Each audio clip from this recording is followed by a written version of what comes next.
السلام علیکم ورحمۃ اللہ وبرکاتہ۔ الحمدللہ کفا وسلام علی عبادہ الذین اصطفیٰ، اما بعد۔ محترم ناظرین کرام، ٹاپک ہے اپنا اسٹوری آف پروفٹ ابراہیم علیہ السلام۔ آج کی نشست کا موضوع ہے، آج کی نشست کا ٹاپک ہے بیٹا ہو تو ایسا ابراہیم علیہ السلام جیسا۔ ابراہیم علیہ السلام نے اپنے ابا آزر کو کیسے سمجھایا؟ اس لیے یاد رکھیے گا، کتنے لوگ کہتے ہیں کہ ارے ابا ہیں ان کو کیسے سمجھائیں، امی کو کیسے سمجھائیں، برا مان جائیں گے۔ جی نہیں، اگر ہم نے توحید کو اپنا لیا ہے، ایک اللہ کو پا لیا ہے، تو اس کی تبلیغ ہم سب پر ضروری ہے۔ تو گھر والے کو پہلے سمجھائیں۔ لوگ دوسروں کو بہت سمجھاتے ہیں لیکن اپنے گھر والے کو نہیں۔ اپنے بال بچوں کو سمجھائیے، اپنے ماں باپ کو سمجھائیے۔ یہی تو اصلی محبت ہے۔ کیا ہم یہی چاہتے ہیں کہ وہ آگ میں جلے؟ کتنے لوگ شرم کے مارے نہیں بولتے، کتنے لوگ یہ بھی بولتے ہیں ارے برا مان جائیں گے، وہ ابا ہیں تو بہت ہوشیار ہے، امی تو بہت ہوشیار ہے۔ ٹھیک ہے، لیکن توحید مل گیا تو یہ پیغام ان تک پہنچائیے۔ ابراہیم علیہ السلام نے کیسے پہنچایا؟ سورہ مریم سورہ نمبر 19 آیت نمبر 41 سے 50 کے درمیان 10 آیتوں پر غور کیجئے۔ چند آیتیں لیتے ہم۔ آیت نمبر 42 میں ہے اذ قال لأبیہ یا ابت لم تعبد ما لا يسمع ولا يبصر ولا يغنی عنک شیئا۔ ابا جان، آپ کیوں اس کی عبادت کرتے ہیں جو نہ سنتا ہے، نہ دیکھتا ہے، نہ آپ کے کچھ کام آ سکتا ہے؟ یا ابت لم تعبد ما لا يسمع ولا يبصر ولا يغني عنك شيئا۔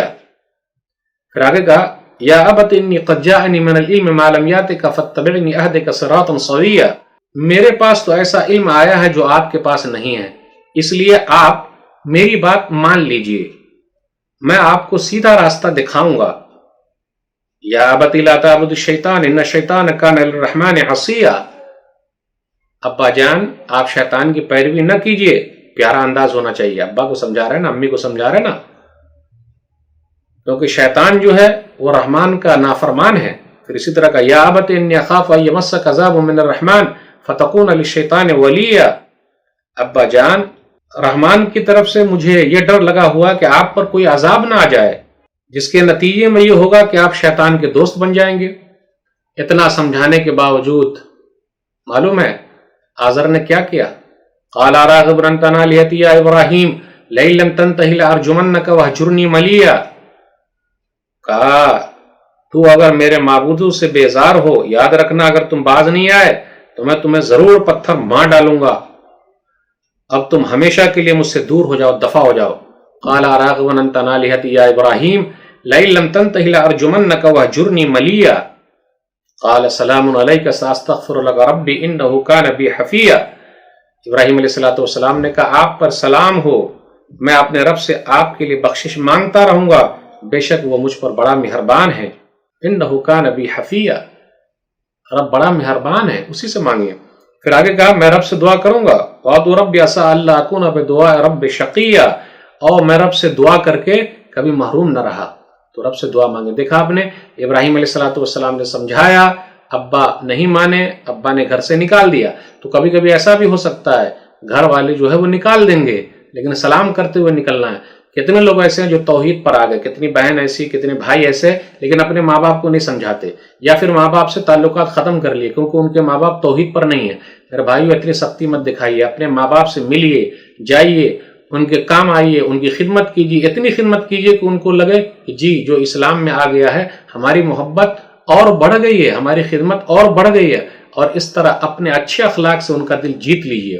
تو ابراہیم علیہ السلام کو ابا نے نکال دیا تب نکلے۔ اگر آج بھی ایسا کوئی مسئلہ ہو تو نکل سکتے لیکن ملنے کے لیے جانا ہے۔ تو ابراہیم علیہ السلام نے دعا کی۔ کل قیامت کے دن ابراہیم علیہ السلام سے ان کے ابا آزر کی ملاقات ہوگی تو کیا ہوگا؟ ابراہیم علیہ السلام نبیوں کے باپ ہیں، نبیوں کے باپ اپنے باپ کے لیے سفارش کریں گے تو کل قیامت کے دن سفارش قبول نہیں ہوگی۔ پتہ یہ چلا اللہ کے دربار میں کسی کا باپ، کسی کا بیٹا، کسی کا بھائی، کسی کا چچا کیا ہے، جب تک اللہ نے چاہے کچھ نہیں ہو سکتا۔ ایک حدیث پر غور کریں، ابو الانبیاء، نبیوں کے باپ اپنے باپ کے لیے ترسیں گے۔ صحیح بخاری کتاب احادیث الانبیاء کتاب نمبر 60 حدیث نمبر 3350۔ ابو ہریرہ رضی اللہ تعالیٰ عنہ بیان فرماتے ہیں نبی صلی اللہ علیہ وسلم نے فرمایا یلقى ابراہیم اباہ آزر یوم القیامہ، کل قیامت کے دن ابراہیم علیہ السلام کی ملاقات اپنے ابا آزر سے ہو جائے گی۔ وعلی وجہ آزر قطرۃ وغبرۃ، اور آزر کے چہرے پر غرد و غبار اور سیاہی ہوگی۔ تو ابراہیم علیہ السلام کہیں گے الم اقل لک لا تعصنی، میں نے کہا تھا نا کہ میری مخالفت نہ کیجیے. تو ان کے ابا کہیں گے فالیوم لا اعصیک، آج میں آپ کی مخالفت نہیں کروں گا. تو ابراہیم علیہ السلام کہیں گے یا رب انک وعدتنی اللہ تخزینی یوم یبعثون فای خزی اخزی من ابی الابعد، میرے رب تو نے مجھ سے وعدہ کیا کل قیامت کے دن مجھے رسوا نہیں کرے گا، اس سے اور بڑی رسوائی کیا ہوگی کہ میرا باپ تیری رحمت سے محروم ہے. تو اللہ فرمائیں گے انی حرمت الجنت علی الکافرین، میں نے جنت کافروں پر حرام قرار دی ہے. اس کے بعد کہا جائے گا یا ابراہیم ما تحت رجلیک، آپ اپنے پاؤں کے نیچے دیکھیے ابراہیم. فینظر فاذا هو بزیخ ملتطخ فیؤخذ بقوائمه فیلقى فی النار، پھر اسی طرح بجو کا شکل بنا کر کے پاؤں کو پکڑ کے جہنم میں ڈال دیا جائے گا.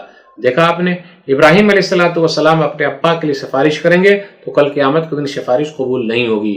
تو ابراہیم علیہ السلام نے اپنے ابا کو سمجھایا، بڑی کوشش کی، پیغام دیا، تو اپنا کام ہے پہنچانا، دلوں تک اتارنے والا اللہ ہے. سمجھاتے رہیے جب تک کہ دنیا سے دونوں میں سے کوئی چلے نہ جائیں یا خود انسان نہ چلا جائے. اپنا کام ہے سمجھانا، ذمہ داری ختم کرنا. یہ چند باتیں تھی. اللہ سے دعا ہے کہ اللہ تعالی ہم لوگوں کو توحید کا پیغام لوگوں تک پہنچانے کی توفیق دے. آمین. والسلام علیکم ورحمۃ اللہ وبرکاتہ.